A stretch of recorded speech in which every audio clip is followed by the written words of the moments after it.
Mewah yang disita penyidik Kejaksaan Agung antara lain adalah 2 mobil sport Ferrari dan juga 1 mobil sport Mercedes. 3 mobil ini saudara disita terkait dengan tindak pidana terkait dengan kasus Harvey Muiz. Total saudara sudah ada 7 mobil. 7 mobil mewah milik Harvey yang disita saudara.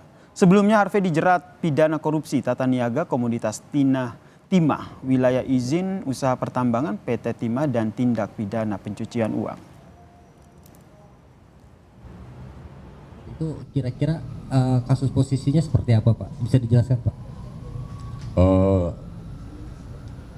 Kemarin malam betul tim penyidik telah melakukan kegiatan penyitaan terhadap 3 unit mobil, 2 jenis mobil sport Ferrari dan 1 mobil sport Mercedes.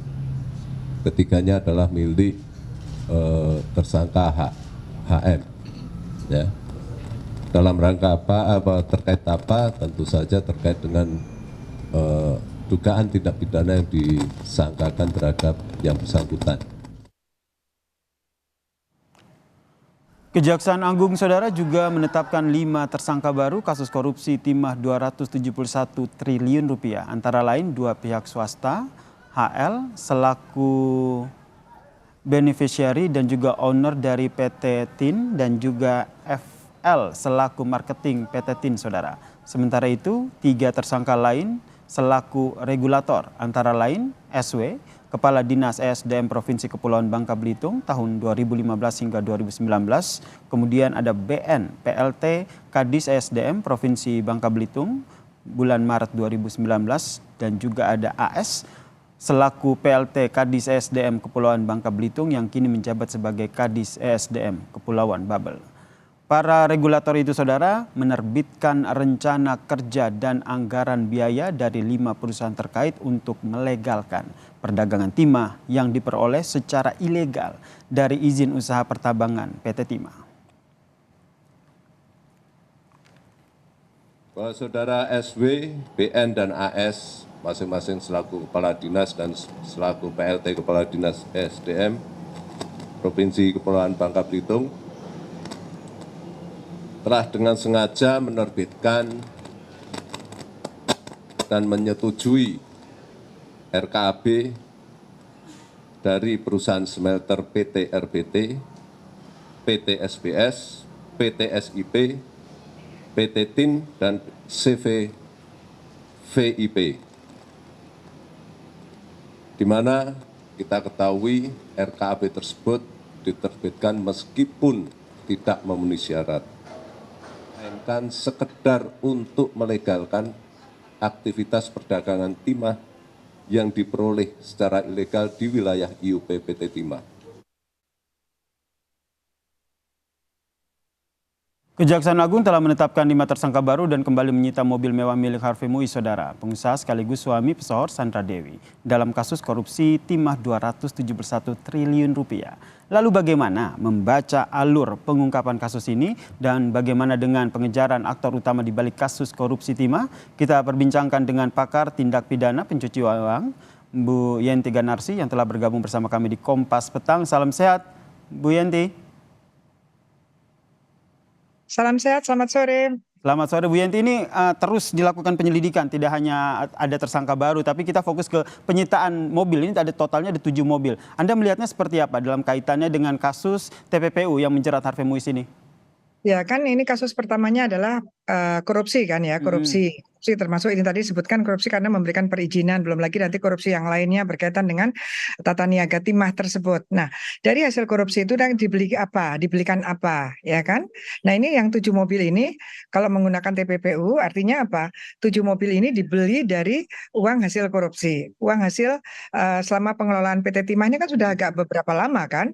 Nah itu jadi bukan hanya mobil ya, jadi gini, itu kan disebutkan bahwa akibat yang ditimbulkan 271 triliun, ya tapi belum dihitung semua. Belum dihitung semua sebetulnya dari hasil timah sendiri itu berapa, kemana, itu yang harus didalami juga gitu ya. Nah baru dari situ baru apakah 7 mobil ini juga dari itu kan, selain 7 mobil dari mana lagi. Kemudian waktu itu kan ada pembelian private jet gitu kan ya, harus dilihat itu kan, dilihat semuanya. Tapi begini, Kan pasti ya, kalau akibat kerugiannya saja yang ditimbulkan 271 triliun, pasti ada uang, pergerakan uang juga banyak sekali. Artinya apa? 7 mobil itu nggak ada apa-apanya dibandingkan itu. Jadi harus lebih lebih di apa lebih di apa lebih dikuatkan lagi dalam melacak hasil kejahatan itu kemana saja. Dan tentu saja uang-uang itu masih ada apa tidak gitu.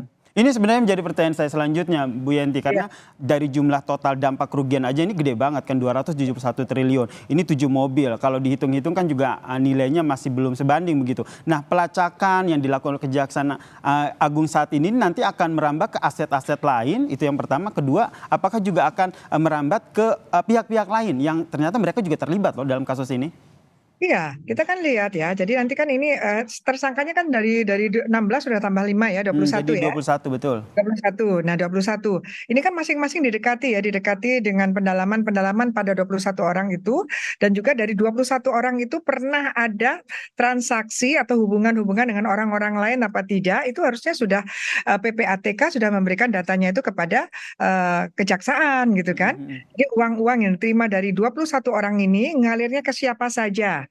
Nah, pada mereka lah. Jadi jangan hanya kepada apa ya, hanya mobil gitu ya, pada barang-barang yang dibeli saja, tetapi juga yang diberikan kepada siapa.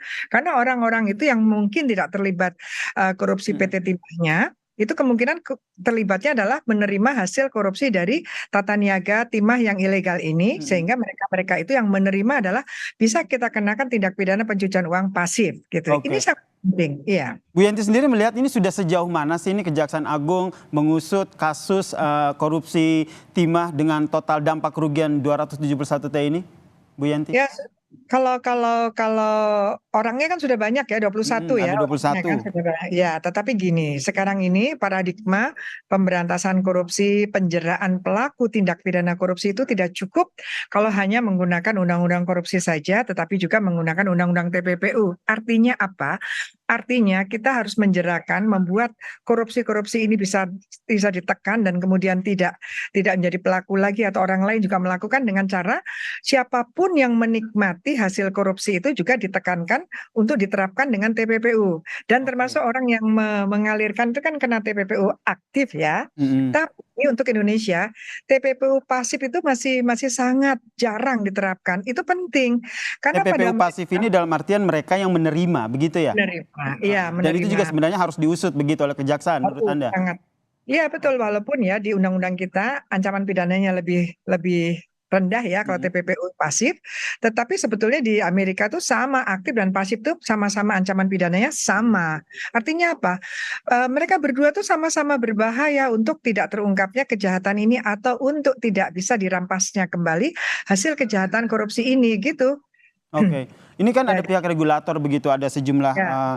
pihak dan instansi pemerintah begitu yang akhirnya ditetapkan sebagai tersangka. Menurut Anda ini 21 tersangka ini apakah sudah sesemuanya gitu, kalau bahasa kekiniannya ini sudah ditangkap semua, apa masih ada dalangnya nih, masih ada kelas kakapnya nih yang bermain di balik kasus 271 T ini?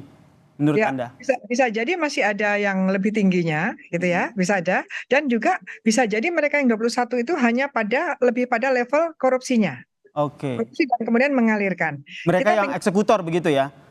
yang melakukan korupsi, Oke. terlibat dengan korupsi timahnya. Padahal kita mau kejar hasil korupsi itu dengan menerapkan TPPU, yaitu ketika mereka mengalirkan itu kemana? Ketika mereka mengalirkan, mereka berarti dapat mendapatkan kalau terbukti punishment-nya 2, yaitu dia kejahatan korupsi dan mengalirkan uang. Dan jangan lupa orang-orang yang menerima aliran dana itu penting sekali. Itu penting karena mereka meskipun mungkin tidak terlibat korupsinya, tetapi mereka menikmati hasil korupsinya dan itu mereka adalah TPPU pasif. Dan itu penting sekali. Jadi kalau kita Kalau memang ya ini menarik nih Mbak Yanti ini mengusut siapa yang menerima. Ini kalau kita lihat kan nggak mungkin serta-merta diterima, diberikan aja, pasti ada deal-dealan tertentu. Kalau dari kacamata Bu Yanti ini biasanya yang menerima tuh dari pihak-pihak mana saja?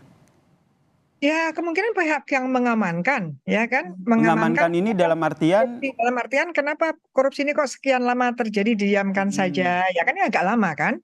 Ya itu kan kenapa ini kan sebetulnya kan ada izin yang memang sah dan kemudian diluaskan lagi, kemudian malah yang ilegal justru lebih luas daripada yang diizinkan dan sekian lama. Ini siapa? Siapa sih sebetulnya yang satu?